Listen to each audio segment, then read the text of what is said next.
ये 4 घंटे जिसने सही तरीके से मैनेज किए वो यूएससीपीए की इस एग्जाम को पास किया। आज इसी बात पे मैं आपसे डिस्कस करूंगा कि जो 4 आर हैं यूएससीपीए के वो सबसे इंपॉर्टेंट क्यों है।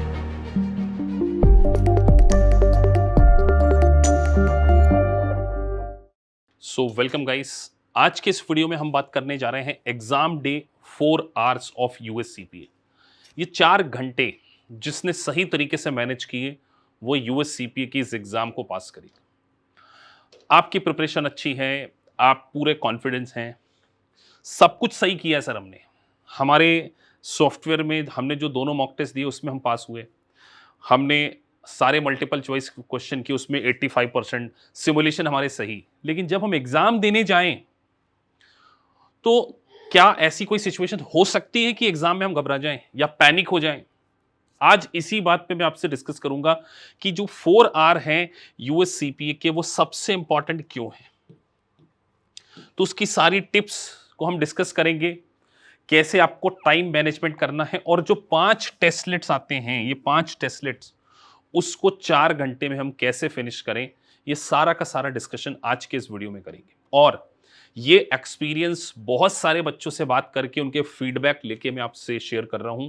हो सकता है कि आप भी ऐसा कुछ वहां पे फील करें। सो चलिए आगे बढ़ते हैं, लेकिन आगे बढ़ने से पहले अगर आपने हमारे चैनल को सब्सक्राइब नहीं किया है तो प्लीज सब्सक्राइब द चैनल, जिससे कि आपको टाइम टू टाइम नोटिफिकेशंस मिल सके। और इस वीडियो में अगर आपको मुझसे कोई यूएससीपी की एग्जाम से रिलेटेड कोई क्वेश्चन हो, या सीएमए की एग्जाम से रिलेटेड, या ईए की एग्जाम से रिलेटेड, आप कमेंट बॉक्स में मुझसे लिख सकते हैं। मैं उसके ऊपर भी आपको वीडियोस बना दूंगा। और हमारा आप स्क्रीन पे ईमेल आईडी देख रहे हैं, किसी भी प्रकार की आपको हेल्प की भी रिक्वायरमेंट है सीपीए से रिलेटेड, कोर्स से related, definitely you can reach out to me. चलिए आगे बढ़ते हैं। सबसे पहले यूएससीपी की एग्जाम जो है वो 4 घंटे की 5 टेस्टलेट्स में है, डिवाइडेड है। 5 टेस्टलेट्स में एवरेज क्वेश्चन, पहला टेस्टलेट होगा मल्टीपल चॉइस क्वेश्चन का। 35 क्वेश्चन मैंने एवरेज लिखे, किसी में 39 आएंगे, जैसे फार में तो 25 के 2 टेस्टलेट है, तो 35 क्वेश्चंस का पहला टेस्टलेट। याद रखिए, एक पहला टेस्टलेट 45 मिनट्स में फिनिश होना चाहिए। 45 मिनट्स में आपका, अगर आपको फिनिश करना ही होगा, क्योंकि पहला टेस्टलेट बिल्कुल बेसिक लेवल का आता है, बिल्कुल आसान क्वेश्चन आएंगे। उसके बाद जब सेकंड टेस्टलेट आएगा वो थोड़ा सा टफ आएगा। तो ओवरऑल मिलाकर सेकंड टेस्टलेट्स में भी आप 40 मिनट्स समथिंग या 45 मिनट्स, तो 45 मिनट हो गए। 90 मिनट्स मतलब कि आपने कितना समय ले लिया, 1 आवर 30 मिनट्स। अब आपके पास बचे हैं 2.3। ये मैं इसीलिए बता रहा हूं कि अगर इससे कम समय बचा है, 2.5 घंटे से कम समय बचा है इन 3 टेस्टलेट के लिए, तो हार्ट बीट बढ़ने लगेगी। तीसरा टेस्टलेट होगा सिमुलेशंस का। इसके अंदर आएंगे आपके 2 सिमुलेशंस, एक काफी टफ होगा और एक आसान होगा। पहले कोशिश करना आसान वाले को स्टार्ट करें, डिफिकल्ट वाले को बाद में। तो मैं चाहूंगा कि आप ये तीसरा 30 मिनट्स में कर ले, तो फिर आपके पास अगले 2 टेस्टलेट के लिए 2 घंटे बचे होने चाहिए। इसमें आएंगे 3 सिमुलेशन, इसमें आएंगे 2। कोशिश कीजिए तीनों सिमुलेशंस को आप कम से कम 70 मिनट्स में फिनिश कर लीजिए, 1 आवर 10 मिनट्स। और लास्ट के 2 सिमुलेशंस के 50 मिनट। सर आपने पूरा फोकस टाइम पे किया है, यस। अगर आपने किसी एक भी टेस्टलेट में ज्यादा समय ले लिया, लेट से पहले में आप 1 घंटा लेके बैठ गए या सवा घंटा ले लिया आपने 35 क्वेश्चन में, दूसरे में और भी ज्यादा समय, तो यहां पर पैनिक सिचुएशन हो जाएगी। और यूएससीपी की एग्जाम में जो बच्चे पैनिक हो जाते हैं वो फेल होते हैं। भले ही उनको सब कुछ आता है, आपको सब कुछ आता है, आपको हो सकता है पेपर देने के बाद लगे अरे यार मेरे से तो ब्लेंडर हो गया। ये ब्लेंडर नहीं होना चाहिए। इसीलिए स्पीड आपको फास्ट एंड फ्यूरियस वाली मेंटेन करनी पड़ेगी। पहले दूसरे टेस्टलेट में मिलाकर आपने किसी भी कंडीशन में 1 आवर 30 मिनट से ज्यादा नहीं लेना है। लिख लीजिए, 1.5 घंटा 1.5 आवर्स में फिनिश करना है। और बाकी 3 टेस्टलेट के लिए आपके पास समय कितना बचा होना चाहिए, 2.5 आवर्स। अब अगला क्वेश्चन, सिमुलेशंस जब आप देखेंगे तीसरे टेस्टलेट में तो आप थोड़े से एग्जॉस्ट हो चुके होंगे। पूछिए क्यों? कि सर 35 क्वेश्चन कंप्यूटर के सामने माइंड को स्ट्रेस देना, फिर 35 क्वेश्चन माइंड को स्ट्रेस देना, फिर 2 सिमुलेशन। अपने आप से बात करना, ये सिचुएशन सबके लिए है, आपके लिए अकेले नहीं है। तो जब पूरा एग्जॉस्ट हो जाता है आदमी, तो कुछ बच्चे गलती कर जाते हैं कि ब्रेक नहीं लेते। 15 मिनट का एक कंपलसरी ब्रेक मिलेगा आपको, उसमें आप बाहर जाइए, ठंडा पानी पीजिए।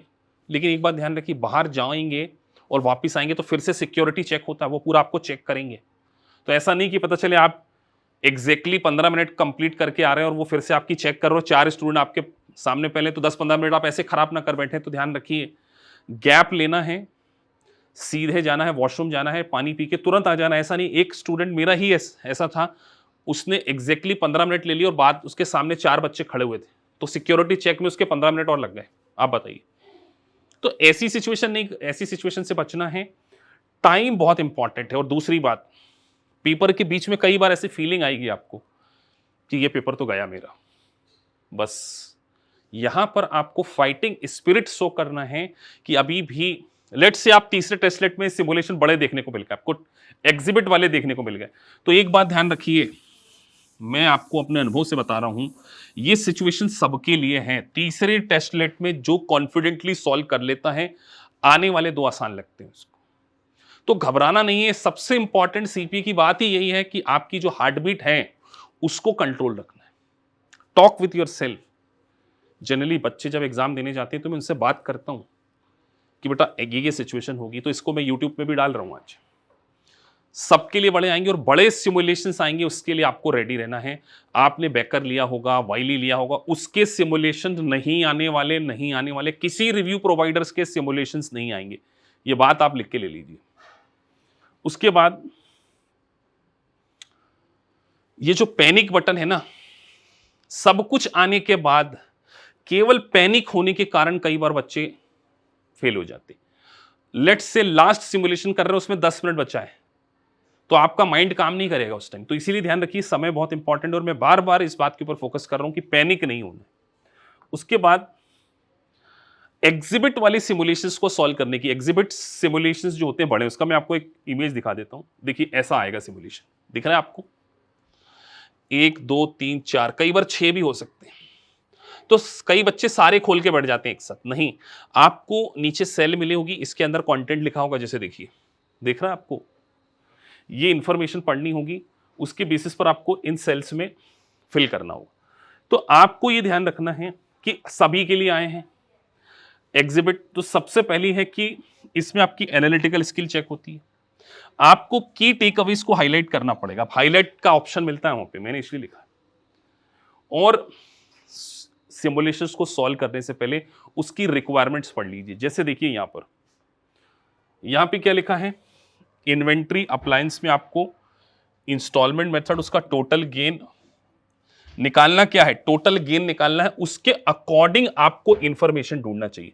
अब इन्वेंट्री है तो केवल ये वाली सेल खोलिए ना, इसको खोलने का कोई फायदा नहीं है। डिलीवरी ट्रक के बारे में लिखना नीचे, तो वो वाले एग्जिबिट को खोलिए जो रिलेवेंट है। मैं पता है आपको, लाइव क्लास में सीरीज चलाने जा रहा हूं, सारे सिमुलेशंस क्लास में बड़े बड़े मैं कराऊंगा।